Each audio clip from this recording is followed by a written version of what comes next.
मनोजदादा पाटील मासळमध्ये या ठिकाणी यांचं आगमन झालेलं आहे। तरी गावातील सर्व ग्रामस्थ मंडळी यांनी महादेव मंदिर या ठिकाणी सर्वांनी उपस्थित करायचे। या ठिकाणी मनोजदादा पाटील हे मासळमध्ये दाखल झालेले आहेत, आगमन झालेले आहेत।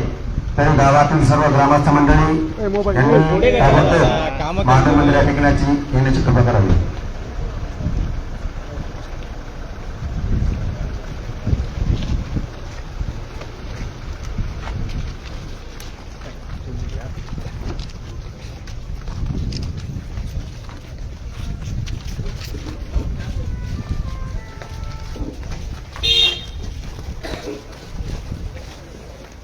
बढ़िया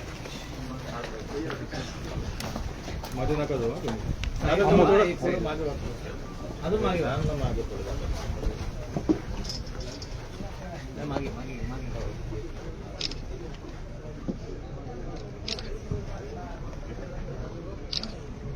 गावातील सर्व ग्रामस्थ मंडळी यांना सूचित करण्यात येते की माननीय अजितदादा पाटील यांचं मासळमध्ये आलेले आहेत, आगमन झालेलं आहे। तरी गावातील सर्व ग्रामस्थ मंडळी यांनी हनुमान महादेव मंदिर या ठिकाणी याची कृपा करावी।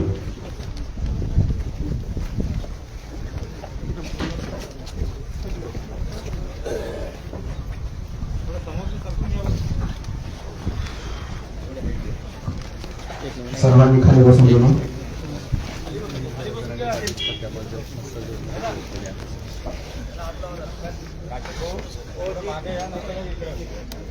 पुढे पुढे जाऊ नका ना मागचे अन्ना थोडं पाय मग सरका अन्ना थोडं पाय मग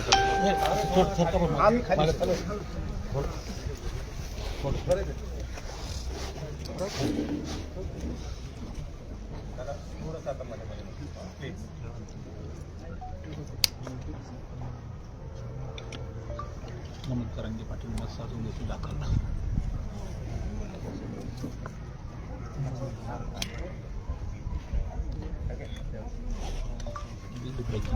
मनोज तरंगे पाटील मसाजून देखील दाखल हो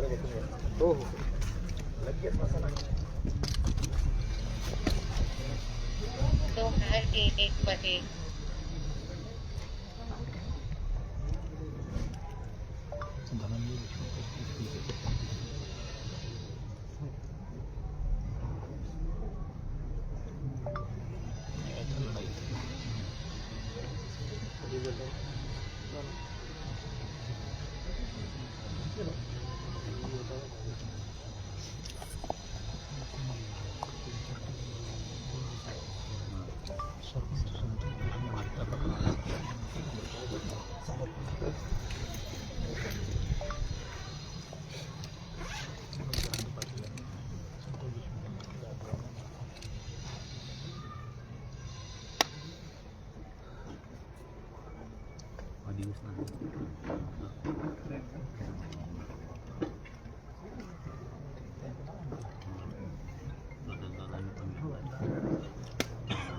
उदय सर अच्छा बॅग मधला बूम घ्या फक्त बूम माझ्या बॅग मध्ये वायर ना खाली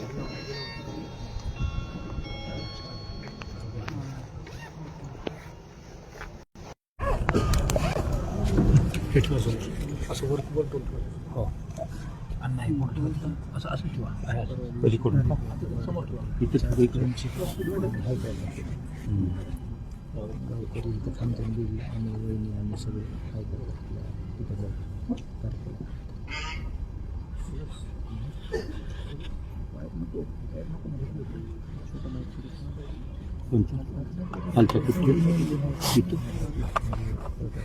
मला नाही माहिती चॅनलच्या माध्यमातून बांधवाकडून ऐकलंय तुम्ही हा म्हणलं की यासाठी पारदर्शक काम करते असं दिसतं पणच नाही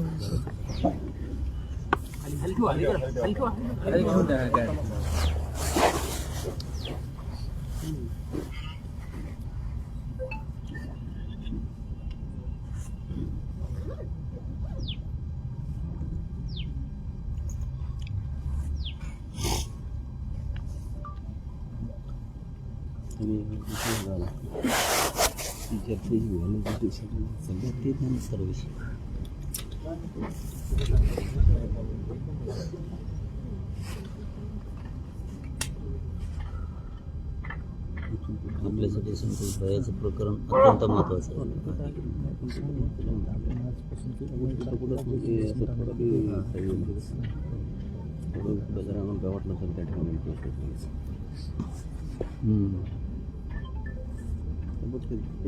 याच्यातलं असं 1% सुद्धा इकडे तिकडे होत येत नाही.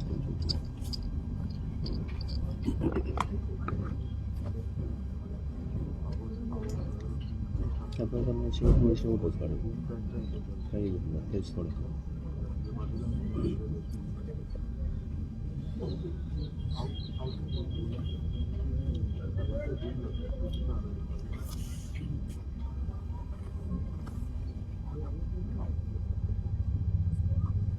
ठीक आहे चालेल, ठीक आहे, ठीक आहे.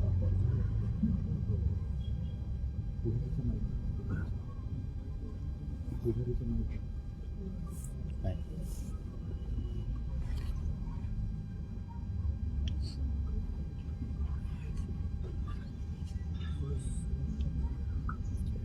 त्या गोष्टीला प्रत्येक ठिकाणी जाऊन फॉलो त्या गोष्टीचं चालू हो, आता ते मुद्दा फरार आरोपीचं लावून धरायचं, तेच लावून धरायचं. ते अटकच पाहिजे. त्याच्या माध्यमातून आणखीन आरोपी सापडणार आहे. त्यातलं सगळं माहिती होणार आहे. त्याला अटक केलं की उलगड आणखीन होतं. त्यापैकी एवढे मोठमोठाले आरोपी सापडत येतात. हा साधा त्यांच्यापेक्षा काय एवढा मोठा झाला का नाही सापडायला.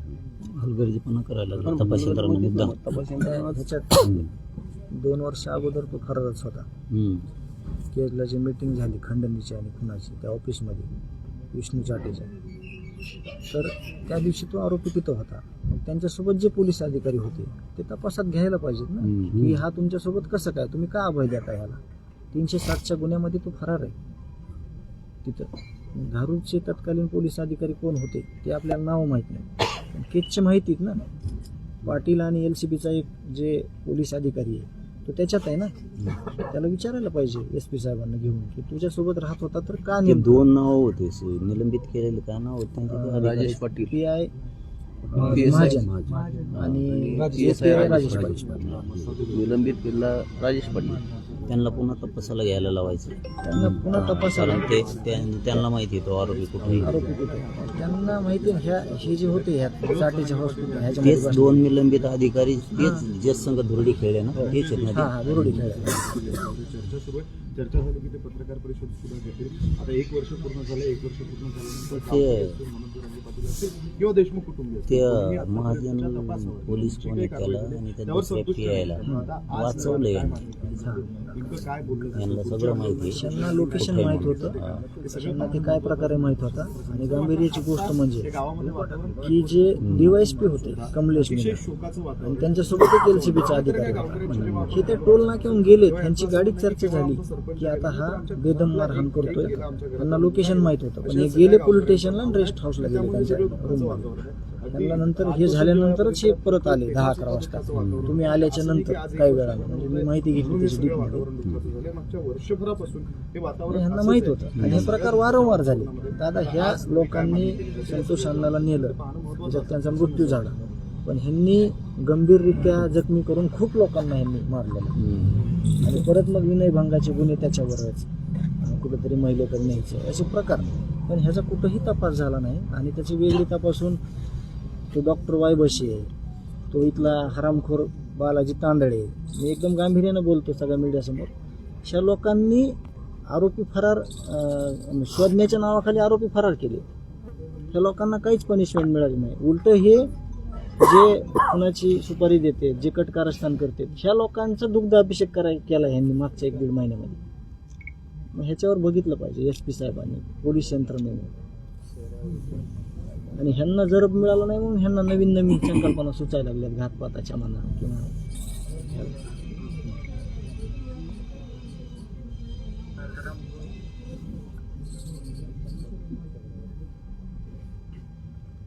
एवढे दिवस 1 वर्ष कुठं नव्हता आणि दुग्धाभिषेक घालायला कसं काय आला? म्हणजे तू आरोपीचं समर्थन करणाऱ्याचा दुग्धाभिषेक करतो का? सरळ सरळ नाव आहेत स्टेटमेंटमध्ये, का उचलत नाहीत? फक्त गोरगरीब लोकांनाच म्हणजे हे करायचं का, त्रास द्यायचा का? आपल्याला कृष्णा आंधळेवर भूमिका घ्यावी लागते की तो तिथं त्या अधिकाऱ्यांना ताब्यात घेतलं ह्यांनी दादा, हे 100% सापडते. तुम्ही कसं काय फिरत होतात 307च्या गुन्हेगारासोबत, तुम्ही खुलेआम मिटिंग घेतात. अजितदादांना पण गांभीर्यानं घेतलं पाहिजे. त्यांच्या ऑफिसमध्ये मिटिंग झालेली, त्याचे व्हिडिओ बाहेर आलेले.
वर पण सोडलेत नेऊन, आणि वैभव पण लगेच श्राद्ध झालं की रविवारी गेलं सोडलं. मी इथं लगेच आले असते.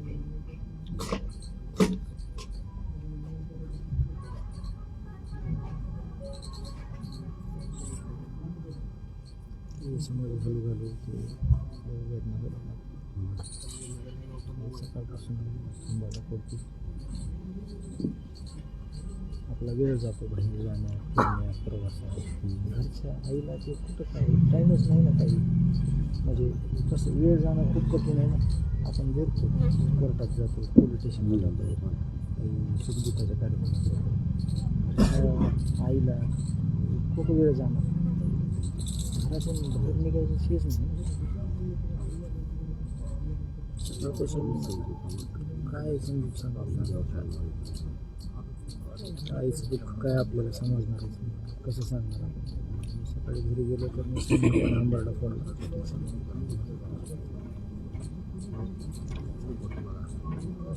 सगळ्याकडे समाजाकडे दादाकडे बघून तर हे सगळं आपण एक एक पाऊल टाकतो.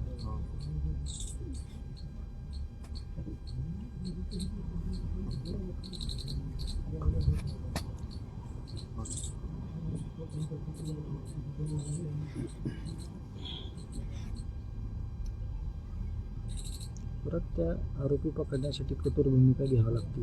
गावकरी पण तयार आहेत, मी तर कधी तयार आहे. म्हणजे जे सगळ्यांचं ठरवून त्या भूमिकेमध्ये आपण कुठंच मागे सरकणार नाही.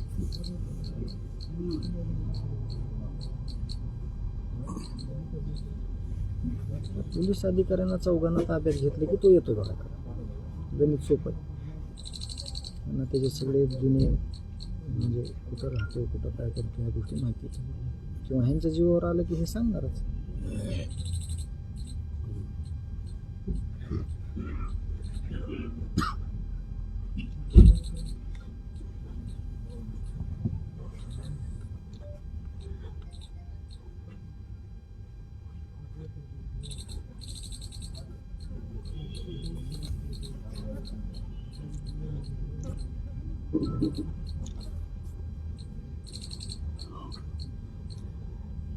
आणि दादा एस पी साहेबांना खास सांगणं आपल्याला, म्हणजे असं सांगावं लागेल सगळ्यांनी मिळून,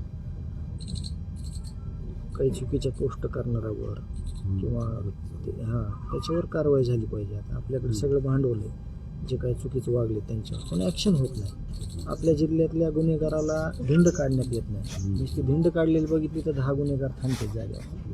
अशी एकही गोष्ट होत नाही.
तुम्हाला घ्यायचं आहे का? आणि पुन्हा बोलतो. बोलायचं जरा असेल तर आपण करून घेऊ. हो, आणि पुन्हा बोलणार आहे. हो, खाली जाऊन पुन्हा तुम्ही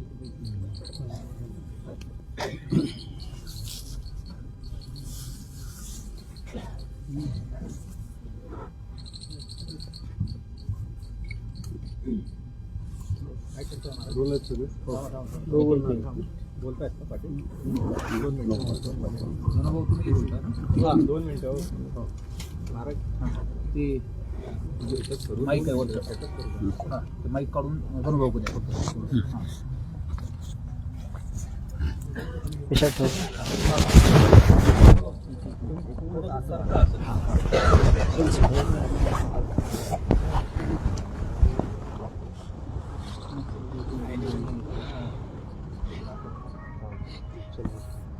दोन मिनिट थांबा एक मिनिट.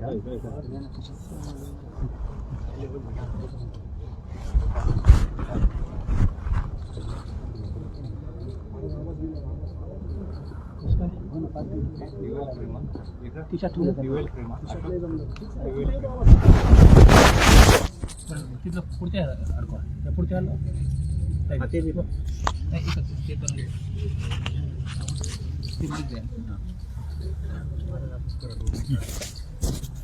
काय करायचं चालू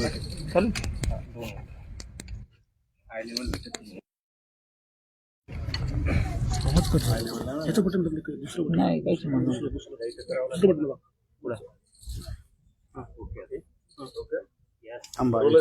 आंबा एक दुसरं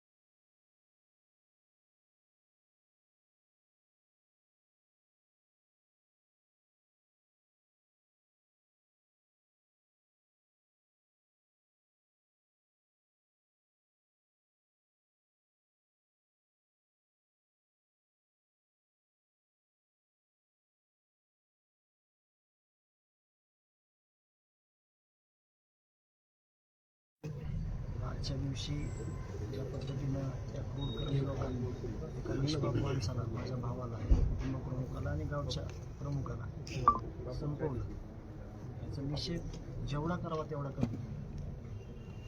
मी आजपर्यंत तुमच्या माध्यमातून सांगत आलो की जर या प्रकरणामध्ये तुम्ही सगळ्यांनी साथ दिली नसती, आदरणीय मनोजदादांनी ज्या पद्धतीने या न्यायाच्या लढाईमध्ये मसिदला टिकवून ठेवलं, तो दिवस इतका भयान होता म्हणजे शब्दात वर्णन करणं किंवा गोष्टी मांडणं एवढं अवघड आहे. त्या गोष्टी एवढ्या म्हणजे वेदनादायी आहे. परंतु न्यायाच्या प्रक्रियेमध्ये सुरुवात झालेली या गोष्टीमध्ये आमच्या पाठीवर न्याय आहे, तुम्ही लढा हे आत्तापर्यंत ठीक आहे. परंतु याच्यानंतर पण दादा तुम्ही आम्हाला कायमस्वरूपी हा एक भाऊ ह्या नात्यानं तुम्हाला सांगतो, त्याचा जीव जरी गेला तरी ह्या लोकांना कुठंही सुटून देण्याचा प्रयत्न 100% माझा आणि गावाचा असणार आहे. आणि म्हणजे आतापर्यंत आपण लढलो त्याच पद्धतीनं पुढे देखील अशीच लढाई चालू राहील. ही जी सामाजिक पोकळी तयार झालेली आहे गावात कुटुंबात ही कधीच भरून येणारी नाही. पण कमीत कमी न्याय मिळेल अशी अपेक्षा तरी आहे. तुम्ही कायमच्या सोबत राहा. भावना सगळ्या मानणं शक्य नाही, कारण का सकाळपासून मी आता चर्चा केली. आई मोठ्याने हंबरडा फोडत आहे. कोणाच्या चेहऱ्याकडे बघू वाटत नाही. कोणाच्या वेदना आहेत त्या जास्तीत जास्त वाढतच चालल्यात की नेमकं आई सकाळीच बोलत होती 1 वर्ष झालं वाटते कधीतरी कुठून तरी म्हणजे तुझा भाऊ येईल, पण आज देखील कुठं दिसत नाही. आणि खूप भयान हे दुःख आहे. दुःख कुणावर आलं नाही पाहिजे म्हणून गावकऱ्यांनी आजचा दिवस हा ब्लॅक डे काळा दिवस म्हणून घोषित केला आहे. आणि रात्री गावकरी सगळे मिळून कॅन्डल मार्च देखील काढणार आहेत आणि निषेध व्यक्त करणार आहेत आणि श्रद्धांजली वाहणार आहेत. परंतु मी म्हणतो ज्या दिवशी ह्या सगळ्या आरोपींना फाशीची शिक्षा होईल, ज्या दिवशी हे सगळे आरोपी फासावर लटकतील, त्या दिवशीच संतोष अण्णांना माझ्या भावाला श्रद्धांजली असेल. त्या अगोदर श्रद्धांजली वाहणे म्हणजे घाईचं होईल, कारण ह्या लोकांना शिक्षा झाली पाहिजे. ह्या लोकांनी अनेक लोकांवर अन्याय केलेला आहे, लैंगिक शोषण केलेलं आहे, आर्थिक शोषण केलेलं आहे आणि निष्पाप लोक मारलेले आहेत. ह्या लोकांना कठोरातली कठोर शिक्षा झाली पाहिजे. एवढंच मी आजच्या दिवशी बोलतो. धनंजय दादा, आता वर्ष पूर्ण झाले, जवळपास 365 दिवस. जो काही तपास झाला, जी काही कारवाई झाली, तुम्ही समाधानी आहात त्या कारवाईवर, तपासावर? त्यावर आम्ही आत्ताच थोडी चर्चा केली की न्यायालयानं देखील तपास अधिकारी जे आहेत त्यांना असं विचारले की या 3 महिन्यातला या तपासातला अहवाल तुम्ही सादर करा. येत्या 12 तारखेला सगळा अहवाल सादर होईल. त्याच्यातून आपल्या सगळ्यांना कळेल की जो फरार आरोपी आहे तो कुठं आहे, कशा पद्धतीनं फरार झालेला आहे आणि त्याची सगळी माहिती आपल्याला या 12 तारखेला जे CID SITचे अधिकारी आहेत ते नक्कीच न्यायालयात सादर करतील आणि ते सगळं आपल्याला कळेल. आणि विषय समाधानाचा असा आहे की या लोकांना जोपर्यंत फाशी होत नाही, त्यांच्या वाईट कृत्याचं ज्यावेळेस त्यांना शिक्षा होत नाही, तोपर्यंत हा विषय देखील आपल्याला बोलणं चुकीचं आहे की समाधान हा विषय, कारण त्यांनी एका निष्पाप माणसाला संपवलं. ओके दादा,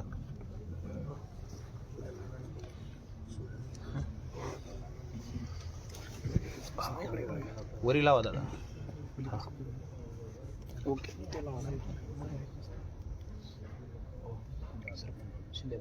ओके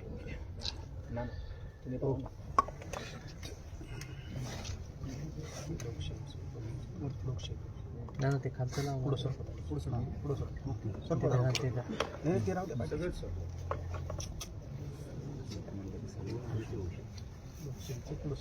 केबल लावलेलं आहे. पुढं सर. ओके.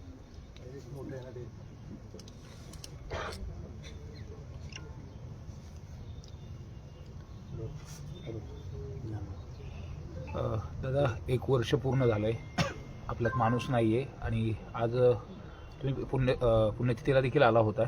आज काय भावना आहेत? 1 वर्ष झाले, 9 डिसेंबरची आजची तारीख. त्यावेळेस असं वाटलं होतं की आपल्याला वर्ष उजाडणार नाही.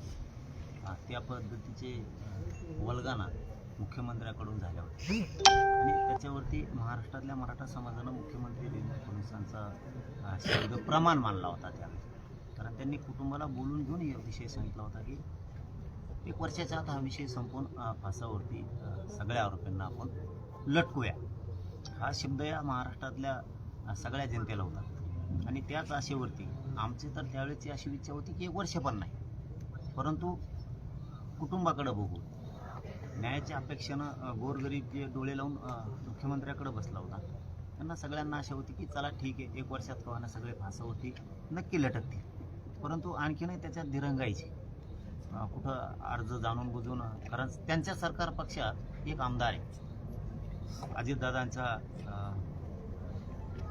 काय म्हणते त्याला, तो स्टार पंक्चर, तो त्यांनी एक स्टार पंक्चर केलेला आहे. त्याच्या माध्यमातून ना या प्रकरणाला सरकारच्या सगळ्या म्हणण्यानुसार तो यंत्रणा चालवतोय असं याच्यात दिसते. कारण 1 वर्ष लागलं याला, हळूहळू एक अर्ज करतोय. मग हे सरकार तर त्याला असं ज्ञान पुरवत नाही आहे ना. अशी सुद्धा शंका येते की तुम्ही अर्ज करत राहा, म्हणजे तो खटला आणखीन तसाच पेंटिंग पडत पडत पडत पडत ते भिजत घोंगडं राहील, अशी सुद्धा शंका येते. कारण इथं न्यायच मिळत नाही 1 वर्ष झालं तरी पण. शेवटी काय असतं बघा, आम्ही समाज म्हणून ज्यावेळेस आम्ही सगळे बांधव आमच्यात जरी काही एखाद्या दिवशी एकमेकात काही नाराजी असल्या तरी संतोष भाईच्या प्रकरणात आणि मराठा आरक्षण विषयात सगळा समाज आम्ही एकत्र येऊन काही विषयावर 100% चर्चा करतो आमच्या बाजूला ठेवून. तशीच काल मुंबईत सुद्धा आमची चर्चा झाली संतोष भैया देशमुखांच्या प्रकरणावर. तर तिथं हजारो लाखो लोक जमलेले असताना त्यांनी तो विषय सगळ्यांनी काढला, मीही मांडला की शेवटी एका लेकीला आणि एका लेकाला आपला बाप दिसत नाही. शेवटी त्या लेकरांची, त्या आईची, त्या पत्नीची, त्या भावाची कधी थोडे समाधान होईल. शेवटी माणूस तर येणार नाही, पण समाधान कधी होईल. तर हे तातडीनं हे फासावर गेल्याच्या नंतर तर उलटं काय काय येतंय. कुठं सरकार पक्षात अजितदादाकडे असणारा तो परळीवाला त्यांनी काही लोकांना असं पिरून ठेवलंय, नाही म्हणायचं सांगितलंय की तुम्ही म्हणा आपला माणूस सुटणार आहे.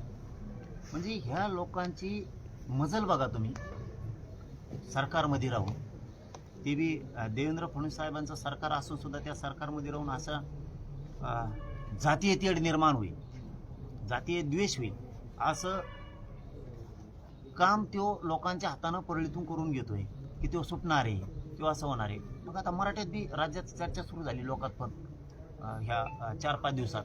ज्या दिवशी हो सुटल त्या दिवशी बीड जिल्हा बेमुदत बंद ठेवायचा, त्याच्यानंतर लगेच दुसऱ्या दिवशी पूर्ण राज्य बंद ठेवायचं. लोकात चर्चा झाली. आता ह्यो असं का घडून आणतोय ह्यो परळीवाला सरकारमध्ये फडणवीसांच्या राहून? हे सरकारनं शोधायला पाहिजे की तो असे स्टेटमेंट का करतो सरकार अडचणीत येण्याची. कारण ते आता हे बघा, याच्यातलं सत्य तर असं आहे ते आता सुटतच नाही. मग तो नेमकं गोरगरिबात तेढ निर्माण होईल याच्यासाठी वक्तव्य करतोय का त्याचं कुटुंब, त्या आरोपीचं कुटुंब त्याच्या विरोधात जाणार आहे अशी सुद्धा माहिती आहे. मग त्यांच्या समाधानासाठी त्यांना नादी लावतोय की माणूस सुटणार आहे सुटणार आहे सुटणार आहे. कारण त्या कुटुंबाला असं कळून चुकलंय आता की आपला माणूस आता सुटत नाही, तो साडणार आहे आता. मग ते ज्याच्यासाठी हे कृत्य त्या आरोपीने केलं, 1 नंबरच्या आरोपीने, संतोष भाई देशमुखांच्या प्रकरणातल्या त्या सरमाड्यानी का कारमाड्यानी, त्याच्या कुटुंबाच्या लक्षात आलं की आपल्या माणसानं पाप याच्यासाठी केलं आणि याने आपल्या माणसाच्या हातून पाप करून घेतलंय. मग ह्यो बाहेर माझ्या मारतोय. पाप कोणासाठी केलं, हत्या कोणासाठी केली, तर या परळीच्या त्याच्या नेत्यासाठी. आणि ह्यो बाहेर कुटुंब बोलतं होणार आहे शेवटी काय, आणि त्या कुटुंबाने बोलतं झालं पाहिजे की ह्या धन्यानेच हे सगळं प्रकार घडून आणलाय आणि आमचा माणूस याच्यासाठी आत गुतलाय. सगळं पाप, सगळी प्रॉपर्टी, सगळी माया, ही जी खुनं दरोडे टाकून ही जी माया कमवली ही धन्यासाठी कमवलेली, एक दिवस ते कुटुंब म्हणणार आहे. आणि त्यांनी म्हणावं या पापात त्या कुटुंबाने सहभागी होऊ नये. कारण माणूस त्यांचा ह्यो कितीही म्हणला सुटणारे सुटणारे तर तो मध्येच साडणार आहे, तो फाशीवर जाणारच आहे. हे होणं खूप गरजेचं आहे आणि सरकारनं हे शोधायला पाहिजे की असे स्टेटमेंट तो का करतो. जोपर्यंत त्यांना फाशी होत नाही ना तोपर्यंत आम्ही कोणीही हटणार नाही. राज्यातला सगळा मराठा ज्या दिवशी या मस्साजोग गावातून देशमुख कुटुंबाकडून हाक येईल त्या दिवशी तुम्हाला राज्यात चाक सुद्धा फिरलेलं दिसणार नाही. पाटील साहेब, तुम्ही म्हणताय की सुटणार नाही, ते व्हिडिओ वगैरे, पण ज्या प्रकारे तपास सुरू आहे ते बघता तुम्हाला असं वाटतंय की योग्य प्रकारे तपास सुरू आहे किंवा मग त्याचा वेग योग्य असं वाटतंय तुम्हाला? आधी वाटत होतं ज्यावेळेस कुटुंबाला देवेंद्र फडणवीस साहेबांनी शब्द दिलता की मी यांना सगळ्याला फासाला लटकवलं तुम्हाला दाखवी. हे कुटुंबाला शब्द आहेत, बरोबर आहेत ना, हे कुटुंबाला शब्द आहेत. आम्हालाच कुटुंबांनी त्यावेळी सांगितलेलं. आम्ही त्याच वेळेस भाषणे केले, तुमचं रेकॉर्ड सुद्धा आहे की आम्ही फडणवीस साहेबाच्या शब्दावर विश्वास ठेवून पुढची आंदोलनं थांबवतो. कारण राज्यात पूर्ण राज्य त्यावेळेस खूप उठाव करणार होतं, खूप सगळ्यात रोष होता. फडणवीस साहेबाच्या एका शब्दावरती सगळे लोक शांत बसले होते की होईल. पण आता वर्ष झालं तरी झालं नाही. याचा अर्थ तपास यंत्रणेवरती त्याचं ऐकून सरकार दबाव तो आणत नाहीये ना. कारण आणखी तो आरोपी फरार आहे. जो तो फरार आरोपी गोंधळे का गोंधळे कोण आहे, हे काय नाही ते बोलले. हे ते बिगर बापाचं कुठे गेले हे बघितलं पाहिजे सरकारनं लवकर. कारण इतकी क्रूर हत्या करणारे बाहेर फिरतेच कसं काय, आणि याला लपून ठेवलंय, हे कुठे गेलं नाही. कारण काल जे मी आपल्या चॅनलच्या माध्यमातून फोटो बघितले ना, तेव्हापासून मग आता टांगड्यात गळाल्या. पुन्हा आम्ही कसं तरी थोडं थोडं कुटुंबाला विसरायचं सांगतो, धीर धरा म्हणून सांगतो. पुन्हा पुन्हा पुन्हा पुन्हा वेगळे वेगळे फोटो येतात, आणि ती इतकी क्रूर हत्या घडून आणली संतोष भैयाची. तो आरोपी फरार कसं काय? महाराष्ट्रात यंत्रणा आहे का काय? तुम्हाला एक इतकी क्रूर हत्या करणारा सापडत नाही, म्हणजे तुमच्यासाठी आणखीन परळीवालाच महत्वाचा आहे का? आरोपी महत्वाचा नाही आहे का सरकारचा? कारण तो जर धरला ना, याच्यात तो पण येतोय, कारण त्याला सुद्धा फोन लावले ते, तो पण येतोय. आणि त्यांनी त्या दिवशी व्हिडिओ कॉल केलेला आहे मारतानीचा, खूप कॉल झालेले त्यांचे. तो पकडला का आणखीन खूप मोठा उलगडा या घटनेतला होणार. पाटील साहेब, मागच्या वर्षी ही घटना घडली, त्याच्यानंतर अधिवेशनामध्ये बऱ्याच नेत्यांनी आवाज उठवला होता, प्रकरणाला वेग येतोय असं वाटत होतं. आता सुद्धा अधिवेशन सुरू आहे, त्या अनुषंगानं काय मागणी, काय आव्हान? नाही, या विषयात कोणाला आव्हान करायची गरज पडू नये. त्यांच्या घरातलं लेकरू सगळ्यांनी समजावं, सांगितल्यावरच काम करायचं. या भूमिकेत पुढच्या काळात मराठ्यांनी कधी राहू नये, कारण ते दिवस आता राहिलेले नाही. ते आता जी घटना घडली ती गांभीर्यानं सगळ्यांना घेऊन मनाने आवाज उठवायचा, आणि एक गरीब लेकराला आणि त्याच्या लेकीबाळीला न्याय देण्याचं काम, देशमुख कुटुंबातल्या लेकीबाळींना न्याय द्यायचं काम सगळ्या आमदार मंत्र्यांनी केलं पाहिजे. मला वाटतं आज सकाळी बऱ्याच जणांनी मुद्दा विधान याच्यामध्ये विधानसभेत अधिवेशनात उचललाय. मला वाटतं प्रकाश दादा सोळंके साहेबांनी सुद्धा उचललाय तो मुद्दा, मी बघितलं. मला वाटतं विजय वडेट्टीवार साहेबांनी सुद्धा तो मुद्दा लावून धरलाय. म्हणजे प्रत्येक जण करतोय. आणखीन आज उद्या सगळे बोलतील ना, बोललंच पाहिजे, हे सांगायची गरज नाही पडली पाहिजे. इतकी क्रूर हत्या जर झाली, कारण ही काय मानसिकता होती, ही मानसिकता कायमची संपवायची असेल तर सगळ्याला आवाज उठवावं लागत, आणि सरकारला सुद्धा हे विषय आता किमान 4-5 महिन्याचा आता तरी त्यांनी संपवावा. नसता पुन्हा कुटुंबाने आणि मस्साजोगनी जर हाक दिली, आम्ही काही विचार नाही करणारकडे, सरकारचा सरकारचा पाहिजे. मग ते पुढं जे होईल ते होईल. तुम्ही सोडा तर त्याला, मेसेज फिरतात ना, तुम्ही सोडा तर त्याला, फक्त सोडा तुम्ही. आम्ही जे बक्षीस द्यायचं दिसतंय बहुतेक महाराष्ट्राला, देवेंद्र फडणवीसना किंवा अजित पवारांना, कारण ते अजित पवारांचा लय त्याचे मुखे घेतल्याशिवाय जमान्याचा अजित पवारांना तेवच लागतोय, पण ही जनता लागत नाही. जी अजित पवारांवरती जीवापार प्रेम करते ती जनता नकोय. अरे ओबीसीत उताडाला नेत्याला तुमचा पक्ष मोठा करा, मोठे व्हा तुम्ही. असले नासके नालायक संघ घेऊन काय, ओबीसीचे नेते कितीतरी त्यांना मोठं करा ना, तुमचा पक्ष मोठा व्हा, तुम्ही मोठे व्हा, उंचीवर जा.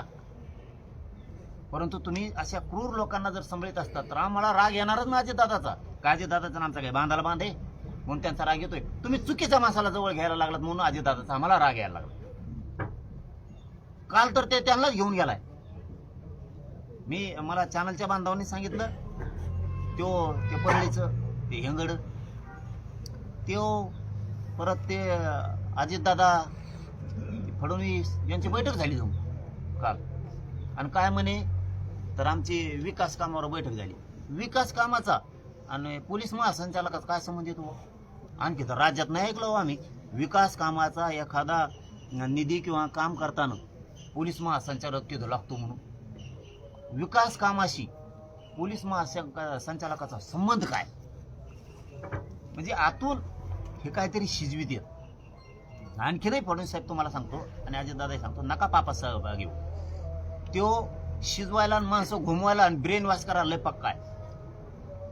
त्यांनी सगळ्या त्यांच्या जातीतल्या लोकांचा वाटोळ करून टाकले, असे ब्रेन वॉश करून.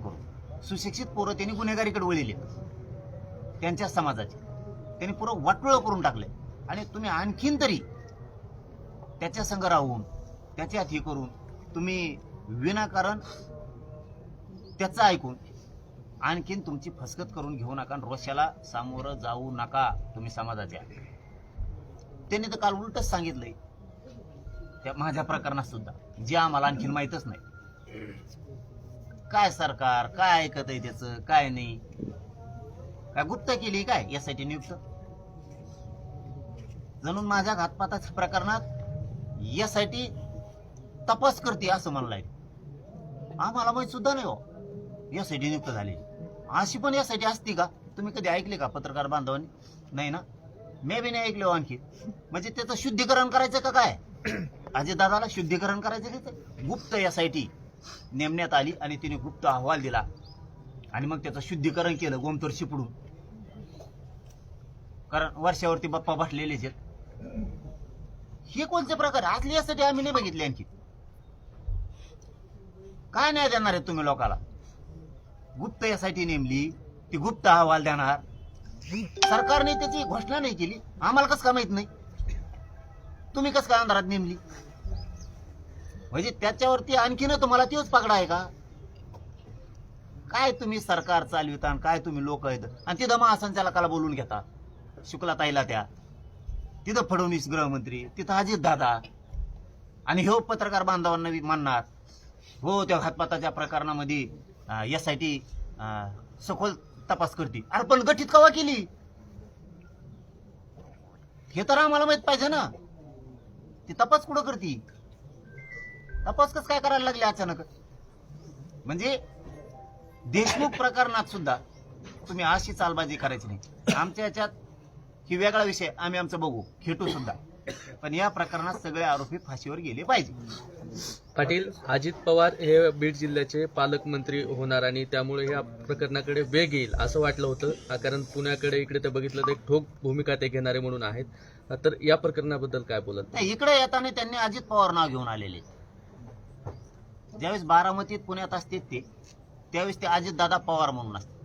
त्यांनी इकडे येताना दादा शब्द काढला. त्यांनी येताना दादा शब्द आणायला पाहिजे होता बीडसाठी. म्हणजे सगळ्यांचा त्यांना भाऊ होता आला असता. तर इथं येताना ते भाऊ नाही झाले, ते इथं येताना भाऊ व्हायला पाहिजे. पण दादा घेऊन नाही आले शब्द, ते अजित पवार शब्द घेऊन आले. कारण 1 वर्ष झालंय आरोपी सापडत नाही. अजितदादा सारखा असा निभार पालकमंत्री असल्यावर इथल्या असे सटकायला पाहिजे होते ना. हे चाळे करणारे, दारू पिऊन धिंगाणा करणारे, हे कुटाणे करणारे लोक, हे कुठं कसलाही भ्रष्टाचार करतात, पीक विम्याचा करतात, खंडाण्या मागत आहेत, हे आता पण झोडपून काढायला पाहिजे होते सगळेचे सगळे. इतके पोलीस यंत्रणेवरती दादानी त्यांचा ताबा ठेवायला पाहिजे होता. अहो मला आत्ता येता येता कळालं एक इथं लक्ष्मी चौकात आपल्या बीडच्या आत्ता कळालं मला की नांदगाव तलवाडा पोलीस स्टेशनच्या हद्दीत 50 वर्षाच्या महिलेवरती बलात्कार करायचा प्रयत्न केलाय. तरी सरकार त्याच्यावरती गुन्हा दाखल करून त्याला अटक करणार. ते बी याला दवाखान्यात झोपलं देऊन आणि ते त्यांना धमक्या देत आहे की तुमच्यावरती आम्ही ती कोणती तरी केस असते ती करतो. आणि काय आणखीन वेगळं वेगळंच बोलतोय ते काहीतरी. म्हणजे कुटुंबावर दबाव आणतो, बलात्काराचा प्रयत्न करू. ह्याची दादा दिसत नाही. 50 वर्षाच्या माळकरी घराण्यातली मायमाऊली ती 50 वर्षाच्या महिलेवर जर भरत करायला तो पोरगा जातोय आणि तो तर दवाखान्यात राजकीय वरच असल्याशिवाय दवाखान्यात आहे का? असं चालवणार का पालकमंत्री पद अजितदादा? काय हे त्या पोलीस स्टेशनच्या हद्दीतल्या तलवाडीच्या की अजितदादा पालकमंत्री म्हणून SP म्हणून यांचं काम नाही का बघायचं? कारण याला पण आम्हाला मीडियातच बोलावं लागतं का? त्या मायमाऊलीवर जर ती पळाली नसती, तिचं नरड दाबल्याच्या नंतर बलात्कार झाल्यावर तुम्ही ध्यान देणार का? किती याचा सखोल तपास लावायला पाहिजे की एका 50 वर्षाच्या माळकरी महिलेवरती पोरग जर बलात्कार शेतात एकटी बघून करायला जात आहे आणि अजितदादा तरी मुख गिळून बसणार जसं काय माहीतच नाही. आणखीन बी तुम्हाला त्याच्याच हाताने हाताळायचं आहे का जिल्ह्यातलं सगळं वातावरण? दादा सगळे पोरं तुम्हाला मानणारे सगळे नाराज होऊन बाजूला चाललेत. तुम्ही आणखीन तरी शहाणे व्हा. हे खूप गंभीर मुद्दा आहे आताचा सुद्धा. 50 वर्षाच्या मायमाऊलीवरती जर तू बलात्कार करायचा प्रयत्न करतो, दवाखान्यात तोच ऍडमिट झालाय आणि तोच त्या कुटुंबाला धमक्या देतोय पुन्हा. कारण ते माळकरी ते भ्यायला लागली. मी त्या मॅटरमध्ये सुद्धा लक्ष घालणार आहे की तुम्ही असं पालकमंत्री पद चालवणार का आणि SP पण त्याच्यावरती लक्ष देतात का नाही तेही त्यांना फोन लावून विचारतोय. कारण त्यांना माहित आहे की नाही मला माहित नाही. माहिती देणं आपलं काम आहे. त्याच्यानंतर SP असतील किंवा पालकमंत्री असतील कसं काय लक्ष घालत नाहीत मला त्याच्यावरही नंतर बोलावं लागेल. अगोदर मी त्यांना माहिती देतो की त्याला अटक करा. दवाखान्याचं नाटक करून बलात्कार करतो का? मीडियाने धनंजय मुंडेंना प्रश्न विचारल्यानंतर अधिवेशनामध्ये ते म्हणतात माझ्या तोंडाला म्हणजे इशाऱ्यामध्ये सांगतायत की मी तोंडाला कुलूप लावला आहे. त्याबद्दल काय बोलणार? सत्य आहे ना. मग घातपाताचा विषय हा सत्य आहे. कारण त्या 3ही आरोपींनी कबूल केलेलं आहे की 2.5 कोटीला जरांगे पाटलाची सुपारी आम्हाला धनंजय मुंडेंनी दिली, स्टेटमेंट दिल्या. पण त्यांनी एक नवीनच काल गुगली टाकली. म्हणजे सरकारचा सुद्धा बाप झालाय ते. तो म्हणतो SIT तपास करतील. पण SIT नियुक्त कधी केली मुख्यमंत्र्यांनी सांगायचं नाही अगदी घरी, पोलीस महासंचालकांनी सांगायचं किंवा सरकारनं आम्हाला सांगायचं, 2 उपमुख्यमंत्री त्यांनी आम्हाला सांगायचं या प्रकरणात आम्ही SIT नियुक्त करतो. का तू बाप झाला का सरकारचा म्हणून तूच नियुक्त केली, एकट्यानेच नियुक्त केली? तर पत्र कुठे आहेत ते? आम्हाला आमच्या जालन्याच्या एसपीनं कसं काय सांगितलं नाही? आम्ही तर आमच्या जालन्याच्या एसपीला मानतोय, खूप चांगला माणूस आता जिल्ह्याला लागलाय म्हणून. परस्परही तुम्ही SIT नेमून ती चौकशी चालू आहे, त्याला एकट्यालाच कसं काय माहिती? म्हणजे तुम्ही शुद्धीकरण करायलात का त्याचं? त्याला निर्दोष काढताय का याच्यातून बाहेर? SIT तपास केला बा आम्ही, गुप्त असतं का? ती कोणती SIT नेमली? हे कोणत्या आहारी चाललंय? मुख्यमंत्री उपमुख्यमंत्री दोन्ही इतक्या आहारी चालले का त्याच्या? कारण ही खूप मोठी बातमी आहे. SIT तपास करते, कोणालाच माहित नाही. कारण माझ्यावर घातपात झाला, मला तर माहित पाहिजे ना. देशमुख कुटुंबात संतोष भाईंचा खून झाला, कुटुंबाला तर माहित पाहिजे ना काय करायला लागलेत. माझ्या प्रकरणात SIT नेमली ही त्यालाच कसं काय माहिती? आणि नेमली आणि ते तपास पण करते म्हणतो. म्हणजे सरकारचा कारभार तो हातात घेतला का? या हत्या प्रकरणाला 1 वर्ष पूर्ण झालंय. आज या ठिकाणाहून तुम्ही आता नेमकी पुढची काय भूमिका घेणार आहात? कारण एक आरोपी अटक नाही, चार्ज फ्रेम झालेला नाही, या सगळ्या गोष्टी जर आज बघितलं तर पुढे तुमची आता भूमिका काय असेल? तो फरार आरोपीला सरकारला अटक करावं लागणार आहे. ते 2-3 पोलीस आहेत निलंबित केलेले, त्यांना सुद्धा पुन्हा त्यांना अटकच करावी लागणार आहे. त्यांना चौकशीला घेऊन सोडून चालणार नाहीये. त्यांच्याकडे खूप माहिती आहे या संदर्भातली. आणि तो धरल्याच्या नंतर याचं पण नाव येणार आहे, त्यालाही याच्या सह आरोपी करा. नसता पुढच्या काळात खरोखर तुम्हाला सांगतो, लय झालं तर आता 2-4 महिने दम धरणार आहेत. चार्जशीट दाखल झाल्याच्या नंतर ते फ्रेम करता येईल. कायद्याची प्रोसिजर म्हणून 2-4 महिने वाट बघू. नसता राज्यात आंदोलन उभा राहणारे फडणवीस साहेबांनी अजितदादांनी समजून घ्यायचं. तुम्हाला काय करायचं ते करा. आमच्या न्यायासाठी आम्ही आता रस्त्यावर जाणार आहे. या अगोदर देशमुख कुटुंबाला कुठल्याही गोष्टीत SIT स्थापन करणं असेल किंवा आरोपीला अटक करणं, मकोका लावणं, या अनुषंगाने अनेक वेळा आंदोलन करायला लावले. तर आता 1 वर्षानंतरही कृष्ण आंधळे फरार आहे, तर नेमका आज काही आंदोलनाची घोषणा करताय, त्याच्या पद्धतीने काय चर्चा झाली? हो, आंदोलनाची घोषणा आम्ही करणार आहेत. आम्ही 7-8 दिवसात बैठक घ्यायला लागलो. मला हे मीडियाच्या बांधवाला आता सांगायचं नव्हतं. आम्ही राज्याची बैठक बोलवून आम्ही एखाद्या वेळेस वेळ आली तर मस्साजोगमध्येच ती बैठक बोलवणार आणि तिथून आंदोलनाची घोषणा करणार आहेत. कारण जोपर्यंत फडणवीस साहेब पहिले देवेंद्र फडणवीस होत नाहीत तोपर्यंत राज्यात कोणालाच न्याय मिळणार नाही. पूर्वीचा देवेंद्र फडणवीस बघण्याची इच्छा महाराष्ट्रातल्या लोकांची की जे अन्यायाच्या विरोधात लढत होते. आत्ताचे देवेंद्र फडणवीस म्हणजे कुणी चोट्टा आलं, दरोडेखोर आला, बलात्कारी आला किंवा किती घोटाळे करणारा आला किंवा खून करणारा आला तरी ते त्याला शुद्धीकरण करून घेते. ते देवेंद्र फडणवीस महाराष्ट्राला आणि आम्हाला देशमुख या खुनाच्या प्रकरणात नको आहे. आम्हाला वाटतं पूर्वीचा देवेंद्र फडणवीस साहेब तयार व्हावा म्हणजे गोरगरीब जनतेला न्याय मिळत. आणि त्यांना जर पूर्वीचं व्हायचं नसेल तर थोड्याच दिवसात तुम्हाला तारीख ऐकायला येईल की महाराष्ट्रात खूप मोठा रोष तयार होणारे राज्यातले लोक सगळे रस्त्यावरती येणार. ही एवढी मोठी खतखती हातून फक्त वाट बघतात लोक की देतील वा न्याय. परंतु ही वेगळ्या वेगळ्या बातम्या सरकारचं ऐकून ह्यो जे पेरीतून आहे तो सुटणार आहे. ह्या ज्या बातम्या पेरीतून याच्यामुळे सरकारला सुद्धा खूप मोठा फटका बसणार. मात्र समाज माध्यमावरती ज्या पद्धतीच्या पोस्ट येत आहेत, व्हिडिओ येत आहेत, कॉल रेकॉर्डिंग येत आहेत, त्यामधून कुठेतरी या पीडित कुटुंबाला धमकावण्याचा किंवा पीडित कुटुंबावरती दबाव आणण्याचा प्रयत्न केला जातोय का? की जसं तुम्ही आता म्हटलं की सुटण्याच्या बातम्या पेरल्या जात आहेत किंवा कॉल रेकॉर्डिंगमध्ये कोणतरी म्हणते की ते बाहेर येणार आहेत, सगळं काही व्यवस्थित होणार आहे. तर या अनुषंगाने काय पीडित कुटुंबावरती दबाव आणण्याचा हा प्रयत्न आहे? आणि इथून मागं सुद्धा त्यांनी तेच केलेलं. कुणाचं प्रकरण झालं की दबाव आणायचा. संतोष भैयाचा असं या कुटुंबावरती दाबदडप करायचा, दबाव आणायचा, धमक्या द्यायच्या. महादेव मुंडेचं प्रकरण असं किंवा ते आंधळेचं प्रकरण, असे शेकडो प्रकरण आहेत. हे दबावच आणायचं तंत्रच यांचं होतं आत्तापर्यंत. आणि एक प्रकारे त्यांनी सिद्ध पण केलं त्या दिवशी त्या दाण्यानी की मला त्याची आठवण येते म्हणला. याचा अर्थ त्यांनी त्यांचं कनेक्शन सिद्ध केलंय की ही याचीच टोळी आहे आणि ही टोळी त्याच्यासाठी चालवत होता. त्याचा ऐकून नुसत्या तारखी पुढे ढकलतायत त्याच्या प्रॉपर्टीच्या जप्तीच्या. दुसऱ्याच असतात आत्तापोत यांनी कुलप लावून काढी लावली असती. याच्या प्रॉपर्टीवरती आणखीन जप्ती कसं काय येत नाही, याला वेळ कसं काय लागतो? मग ह्या सगळ्या माध्यमातून बहुतेक आणखीनही सरकार त्याच्याच आहारी जात आहे आणि या कुटुंबावरती दबाव सरकारच आणताय म्हणावं लागणार आहे. कारण सरकारचं जर सरकारने त्यांना बळ दिलं नाही तर त्यांची काय टप्पर आहे दबाव आणायची.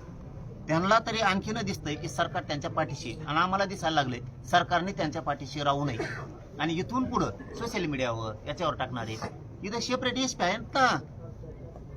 काही दल पोलीस अधीक्षक कार्यालय ऍक्टिव्ह नाही. दुसऱ्या राज्यात आहे का दुसऱ्या जिल्ह्यात आहे?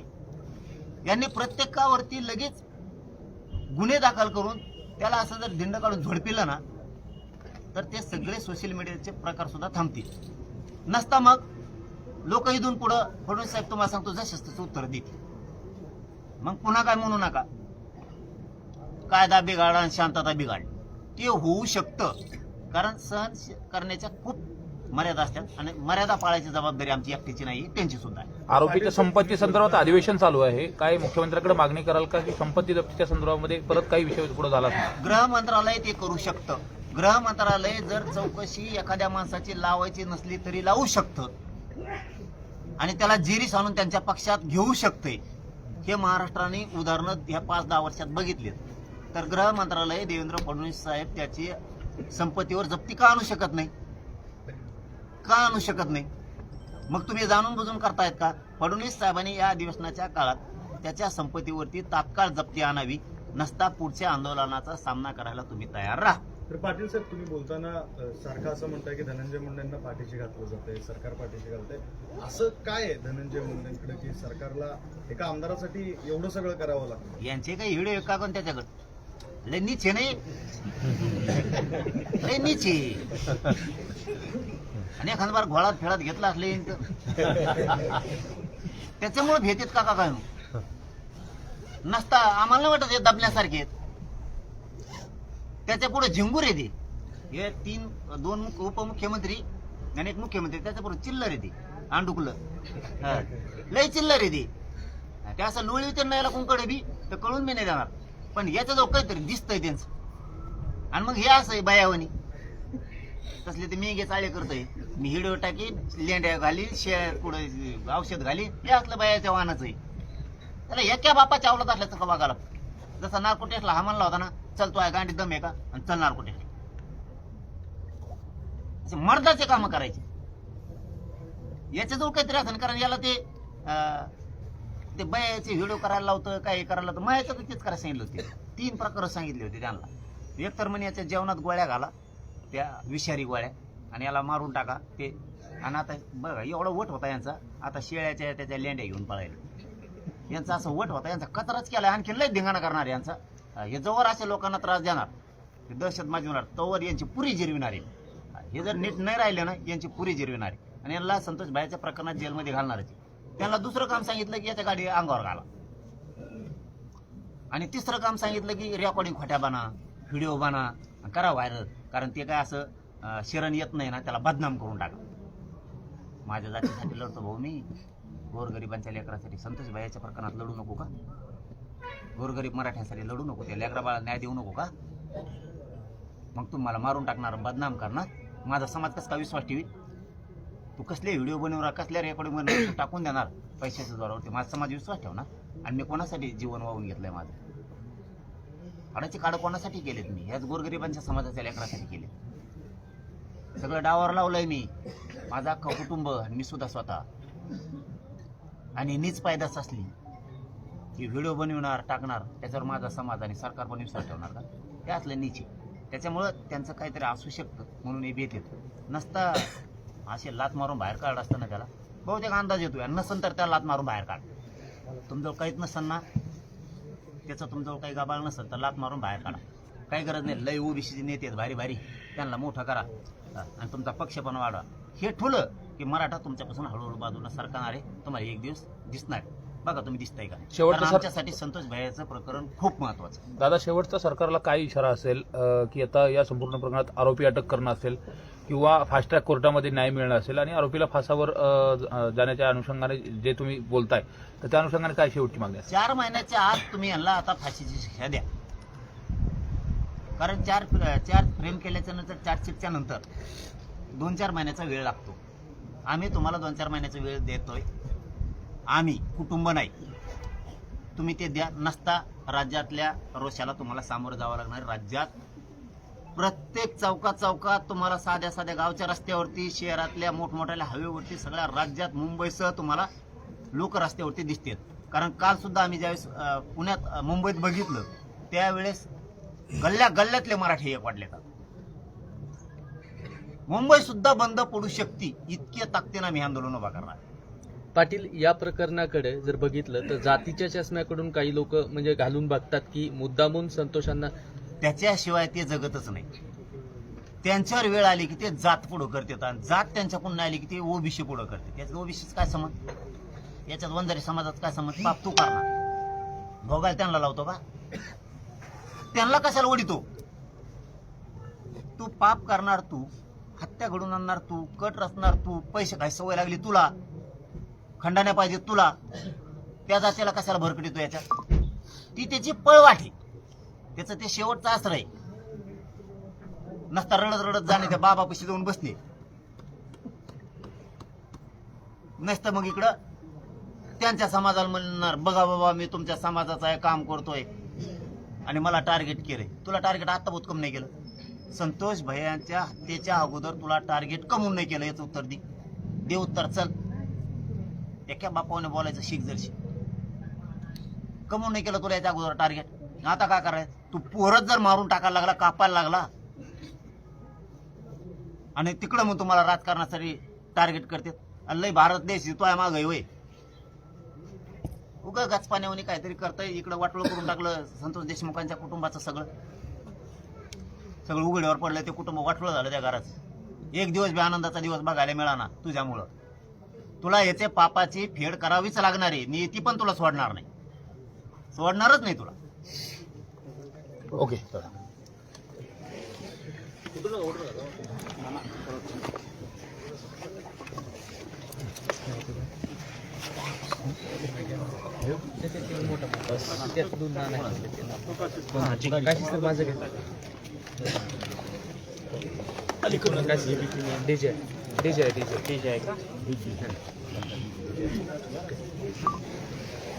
सुशांत